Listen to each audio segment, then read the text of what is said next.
Danas sam odlučila da pročitam malo knjigu iz kamina, ali nema potpali, ali meni bi moj muž rekao da mi ja svaki dan napravim ručak, pa ne mora ni on svaki dan da pripremi potpalu, pa pripremit ću ja.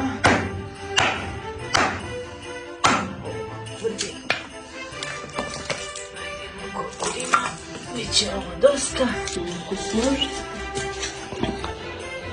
Treba će nam malo papira. Nećemo se lagati, ide malo i hepo kockica. Hop, hop. I krećemo.